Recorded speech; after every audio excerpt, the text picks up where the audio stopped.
I'm starting to realize that Pam and Tommy probably would have been a better series had they just gone for 5 episodes.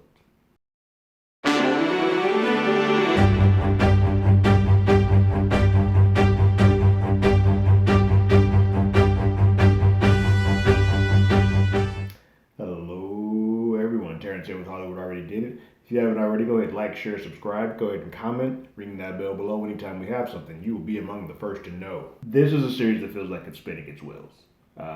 We are on the seventh episode of Pam and Tommy called The Destroyer of Worlds, and we have sort of folded back in the ranch storyline, which we have left for the last 2 to 3 episodes. Um, I, for one, did not miss Rand. I thought that was some of the weakest stuff about this entire series. And when we got into the dealing with the heartbeat and humanity of Pamela Anderson, to a lesser extent, Tommy Lee, that's when the show shone at its most. So bringing back Rand, you've already let me down a little bit. And because you're doing that, you're going to give half the show to Rand and his exploits, and half the show to Pamela and Tommy Lee. After that very disgusting and uncomfortable episode that we had last week, this is sort of the ramifications of that. As we come to learn that Penthouse wins its lawsuit, and essentially the courts ruled that Pam's a slut. That's basically what the ruling is. She gets the ruling, and she's like, yeah, they've essentially sent the message that they've slut shamed me. They're saying that because I've given up, because I've shown my body, because I've done some things that would be considered to be sexual, I don't have the property or the onus to be able to say this part of it I don't agree with. Um, and so Penthouse is going to release photos of the stills of that because it is now free reign or free property, and it's such a big part of the zeitgeist that it's no longer a private moment any longer.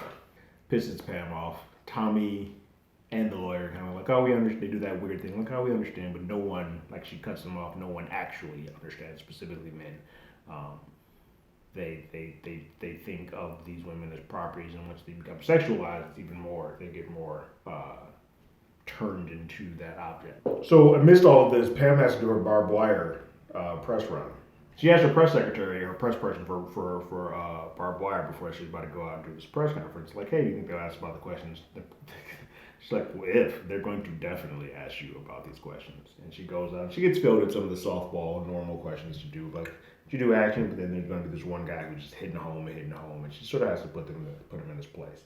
Um, it just goes to show you that everything that has happened, and while Tommy Lee gets to sort of live the normal life, she had this big thing that was from the very top of this series was going to be a big thing for her. It was going to be that moment that moves her over into that next ledge.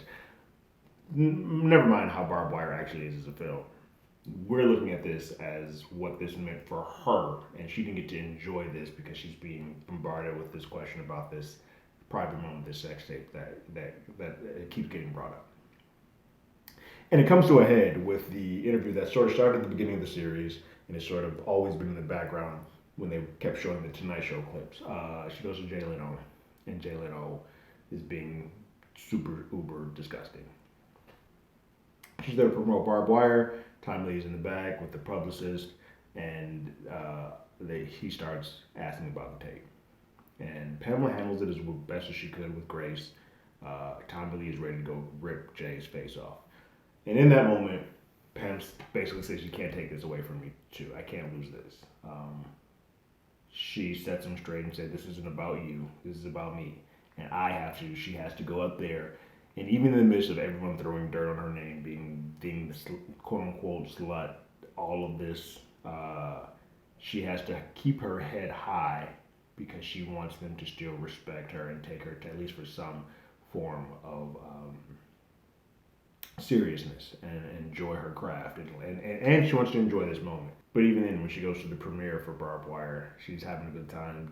Tom Lee is reveling her in joy and saying, like, hey, let's go look at other theaters and see what they're doing. Go to other theaters. It's not nearly as full. They're laughing at her performance. She's just not having a good time at all with this. But when she's at the premiere party, she overhears someone offhand comments and says, hey, this is the second best movie that she's done all year. It's just those type of things that she's going to always get sort of nagged with in the back of her mind. So all in all, this is more of the same on her end, where we're getting we're seeing the ramifications of the tape being released and how people look at her, how she's viewed versus Tommy, the deposition, which is just utterly disgusting. And this sort of gives you a quick run of what the ramifications of all of that as it results out. All of that pain and torment she went through, and then at this point in time, they just slapped her on the hand. It's like, yeah, no, you should have done it. Should have been a slut. That's what the premise of this is. And she has to go on to still live her life with this being over her head, having no onus over anything. The destroyer of worlds part is because her world is destroyed, but the person who's responsible is Rand. So we end up spending a lot of time with Rand in this episode.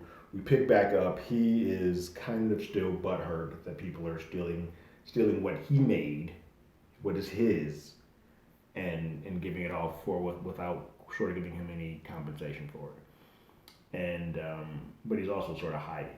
So we see him originally try to start. He's trying to sell off what is quote unquote the premiere, the actual copy of the Pam and Tommy tape in front of the store where that one guy he got into it earlier was selling out bootlegs.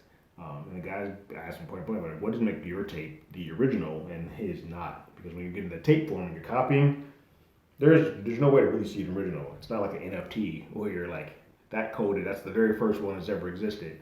That's not what happened. And so he's lost the onus or to be able to sort of sell this.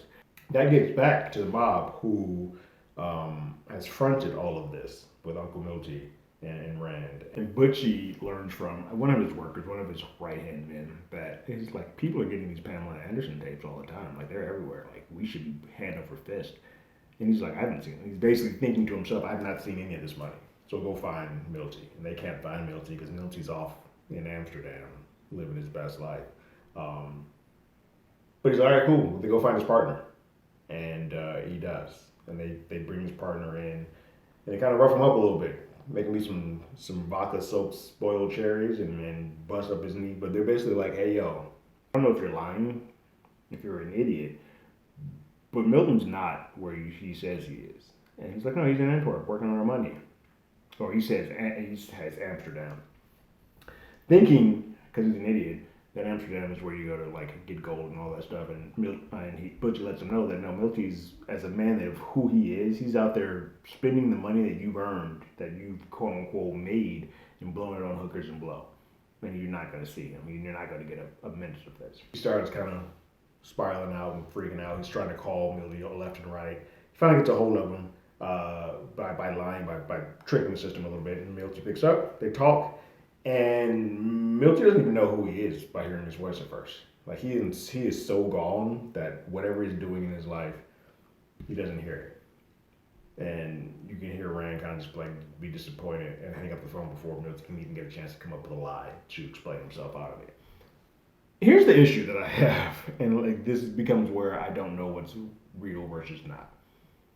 Because I had just seen the TNT special that I mentioned in the last episode that sort of talked again about this subject matter, it seemed as if Milty had more in hand to do with the day-to-day stuff, and he did while he did go away, than Rand did. So I am now at this point where this series may be fabricating the story a little too much that I don't know what to believe. Does it create for good drama? Sure, it does. And I think they get some right, but there's not enough. For this show to really work for me, I need somebody involved that isn't Rand, who has a better say of what actually did not happen. Similar to like a lot of the American crime stories, I need somebody who was alive and ingrained in this to tell me the truth, because some of this stuff just doesn't add up as being accurate. Like, I can't see a world where we get Tommy. It could have happened, but I don't see a world where we get Tommy and Rand in a parking lot together in the manner that they do. I feel like Tommy's going to do everything to try to destroy that man. But I'll get to that beat in a minute. Rand goes back to Butcher and tells him like, hey, I can't find Milton. I don't know where the hell he's at. And Milton basically tries to make him his next heady. He's like, these two folks have warrants. They got jackets, but you don't. I'm gonna need you to go get my money. If you don't, I'm gonna F you up. He makes an attempt to go get his money. It fails miserably. He comes back, he's like, I couldn't get your money. And he comes up with the idea of maybe I should just write Tommy and tell him what it is he's going to do for me. He brings the money, and we can work this out. Tommy meets him in the Dodger Stadium between a chain link fence, so he can't attack him, and Rand can't really get to him or get hurt by him. The scene in itself is whatever. It's very unbelievable. It seems very far fetched, but what it does for the story that they've created here, it does at least drop the hint in his head that, hey, I don't give a damn what you did to me. Maybe I was a dick to you. Who cares? I still think you're irrelevant. I think you're a fucking tool, and I should not give you your tools and all that money. But you hurt someone who was very sweet, and Pam didn't deserve this, and Pam didn't do things to you. And it seemed like, at least for a brief moment, that kind of registered with him, like, oh crap, I did sort of hurt somebody that had nothing to do with what my goal was. Quickly goes away once he starts seeing the money. But Tommy pulls out some money and burns it in front of him and gives it to him. And you just see Rand freaking out, trying to stomp out the fire. A much more subdued Tommy. Part of it maybe because Pam has already sort of chastised him about don't make any events. Like, you need to be on your best behavior so that I can kind of take this and get some of the dirt that I have from the sex stuff off. I have to be on my best perfect behavior on this end, and I can't have you messing that up. So that's probably why he didn't try to beat the hell out of Rand. I just don't see that scene actually ever existing or actually taking place. But another failed attempt to get money, so Rand has to go back and kind of figure out what to do next. He's back with his girl, his ex-wife. He's living there. She's letting him use Rand, and she's already kind of been kind of like questioning, like, hey, you keep calling the Netherlands. What is this about? That's what he's trying to call Milty and figure out what's going on with his whole game plan. The two of them have a very odd back and forth with each other, but he has still not told her what it is, the big thing that he's been working on to get all this money that isn't showing up because he's now living with her. She then informs him that they start talking about the sex tape and how he hasn't seen it. That's what he says, but she lets him know that she has seen it, and she thinks it's a very romantic thing. She thinks it's a very hopeful thing, and the biggest part of it is that she thinks that Tommy Lee comes out looking like an actual good human being out of it. She's like, I know you have your problems with him, but I dig him. I kind of like him.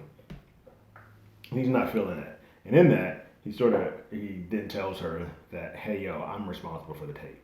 And she loses it because her biggest thing is, as a porn star, she believed in releases and the ability to choose what you do with your body. And Rand doesn't understand that. She keeps saying the word releases. And he's like, why do you keep saying that word? He's very not aware of a person being able to choose what it is they do. And somebody who was in the porn industry, who was all about signing releases here and there, she gets it. And she doesn't understand why he doesn't in that moment. So she kicks him out, and he's out on the road again. And in that, we get to see the final sequence where the only way that he can go get the money is that he has to become the heavy for the butcher. He takes the bat there and kind of threatens him. He starts slapping the guy up with the book just to do everything humanly possible to make amends and get money so that he does not have to, one, continue to do this, but two, so he doesn't have to face the wrath of Bushy when he finally just like, I don't need you anymore, and I need all my money. That's basically prime story A and B, and that's how everything sort of wraps up there. And truthfully, this could be where the show ends unless we start to try to put a coda in on the Pam and Tommy stuff. We see that Rand is going down the life of crime to sort of, he's now in a worse off position than he was when all of this started, and so is Pam.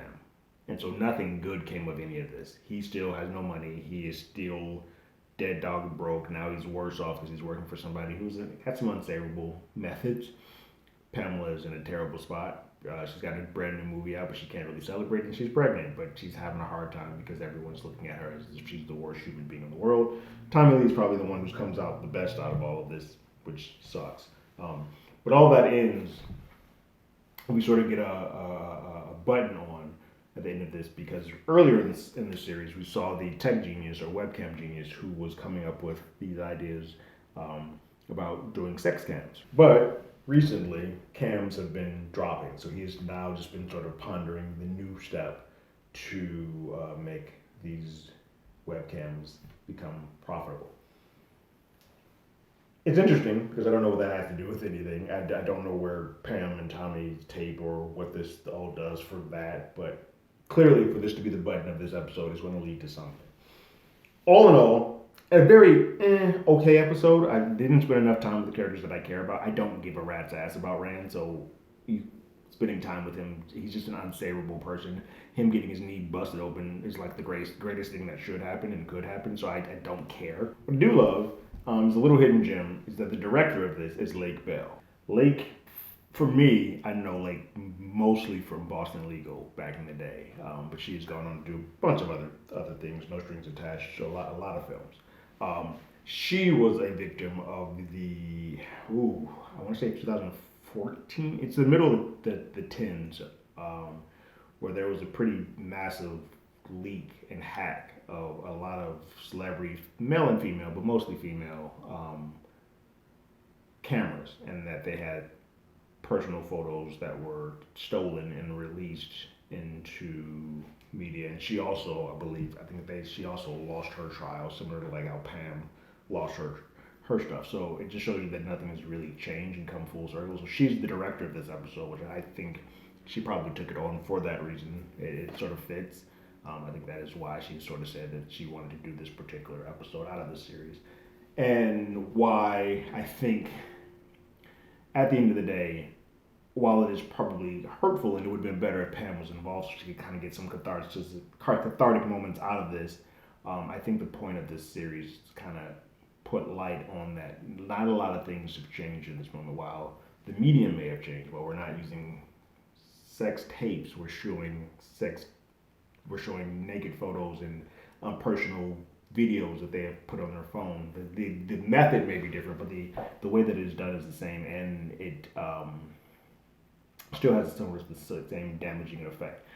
Now, granted, it's a little easier to move on to the next thing in this, but you can't tell that to the women who it's happening to in the moment. It's very painful and personal and damning, and it feels like the world's collapsing in on you, and that none of the guys who are in these same photos or the guys who also have been leaked are having the same effect or ridicule that they are. So it is kind of cool to see that Lake got to direct this, because I know this probably meant something to her. But yeah, I am definitely of the road that this series can end.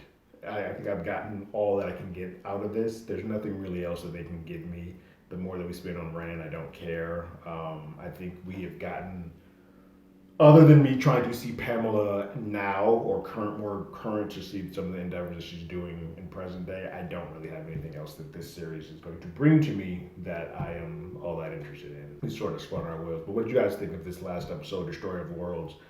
For Pam and Tommy, go leave your thoughts and comments in the comments below. If you haven't already, you can follow us on Twitter at HollywoodADI. You can hit us up on email at HollywoodAlreadyDidIt@gmail.com. We also have a podcast with the same names on Google Podcasts, Spotify, Apple Podcasts, anywhere that plays podcasts. We're there. And like always, I got my ticket. You got yours.